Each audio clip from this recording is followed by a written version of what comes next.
Protecting our seniors. Top elder scams you need to know about. The purpose of this course is to teach employees the top scams seniors are facing in 2023 and how they work. After completing this course, you will learn how scams exploit our elders, how perpetrators target the elders, and the estimated total loss each year for elder financial scams. Did you know?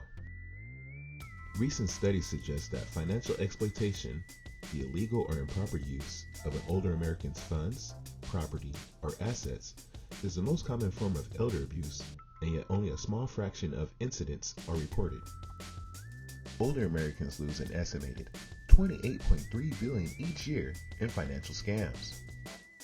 Perpetrators who target older consumers include, among others, family members, caregivers, scam artists, financial advisors, home repair contractors, and fiduciaries.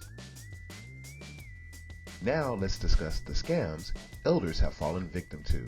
Scam number 1, the COVID-19 and 2020 economic impact. In this check scam, it preys on the elder's fears of the coronavirus, so the elder will send money and share personal information. The elder usually will receive an inbound call asking for their social security number, financial details, or insurance information to reserve a spot for the vaccine. Scam number 2, grandparent scam.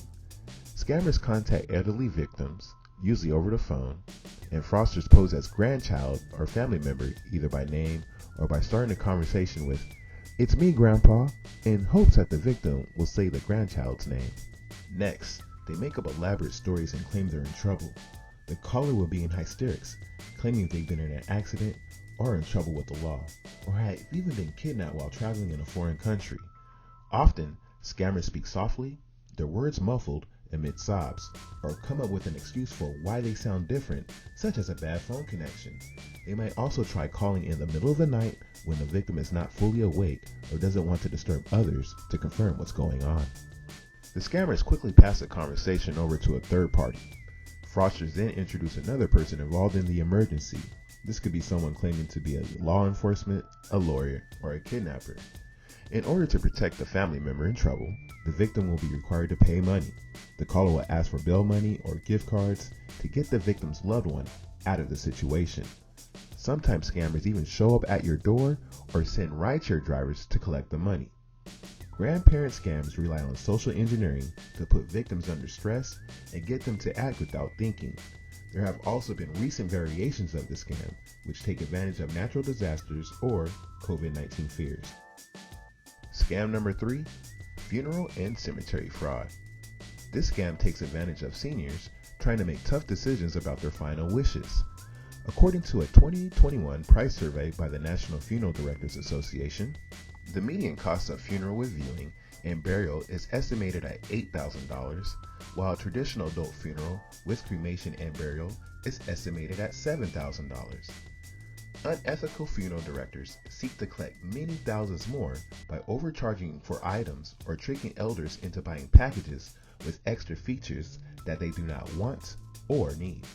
Scam number 4, fraudulent anti-aging products. This uses the elder's self-doubts to sell modern snake oil and magic potions. The scam here is that the product the scammer is selling will make the elder look young and feel younger. Scam number 5, telemarketing fraud. This scam targets isolated seniors by building a fake relationship to swindle them out of the money. Others may hear this. You must act now. This offer won't last. You've just won a free vacation, but before you get the prize, you have to pay for postage and handling. You must send us money. Give us your bank account number, or we can have a check picked up by a courier. Another one they may hear is, you don't need to check out the company with anyone, or you don't need any written information about the company. It's very difficult for elders to get their money back if they've been cheated over the phone, and scammers know it. Scam number 6, romance scams. In romance scams, fraudsters create fake profiles, establish trusting relationships, and then trick elders into giving or loaning them money. The elder will get a message through a dating or social media app from someone offering to be their sugar mama or sugar daddy. In exchange for their affection, they will pay the elder a weekly allowance of several $100s. The offer sounds too good to be true, but their benefactor seems legitimate at first. The scammer sends the elder a check or pretends to transfer money into their bank account. They tell the member to keep most of the money as their weekly allowance, after the member does them a small favor. The scammer asks the member to transfer part of the cash to their needy friend, to pay an outstanding bill, or even donate to charity. Of course, the check or bank transfer was fake, and the charity was just a scammer or an associate using a different name.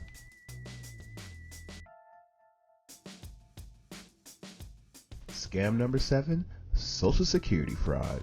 When it comes to government imposter scams, there is no agency that is more popular than the Social Security Administration. More than 2/3 of the government imposter scams reported to the Federal Trade Commission mentioned Social Security.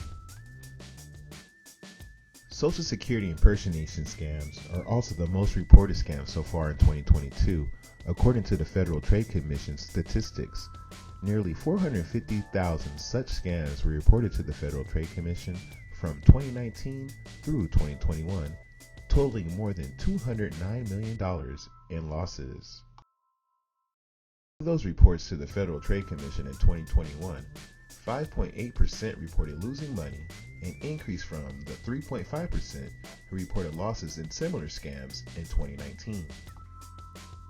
Reports show the most common Social Security-related scam involves arrest threats.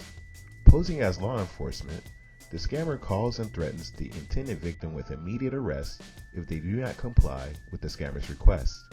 The scammer may claim that the victim's Social Security number has been compromised and used in a crime. Scam number 8, job scams. Like many scams, those perpetrating employment fraud seek at least one of two things from their potential marks. One is money or personal and financial information. Because normal employers have close access to both regularly, it leaves many with their guard down. Scammers sometimes strike immediately upon making contact by extracting personal information. In others, the fraudsters lay a trail of deception for weeks or months, slowly taking money from an unaware victim. Scam number 9, lottery sweepstakes fraud.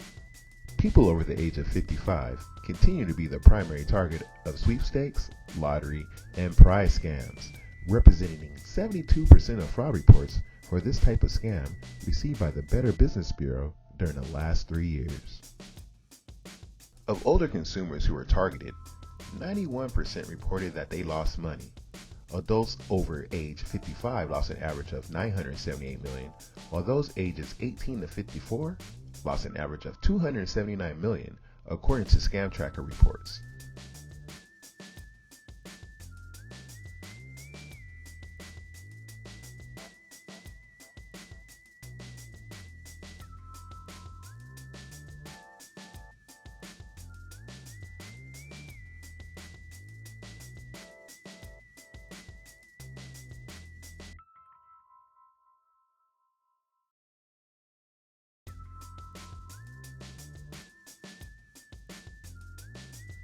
By the elder providing the numbers from the back of the gift card is just like sending cash, whether victims give the numbers over the phone or text a photo of the back of the card. They are essentially handing money to the scammers, who may quickly drop the funds into a foreign bank account. It's nearly impossible to get the money back because gift cards do not have the same protections as credit card or debit cards. We just reviewed how scams exploit our elderly, how perpetrators target our elderly, and the estimated total loss each year for elder financial scams. I hope you enjoyed today's training. Thank you for your time. Thank you for watching.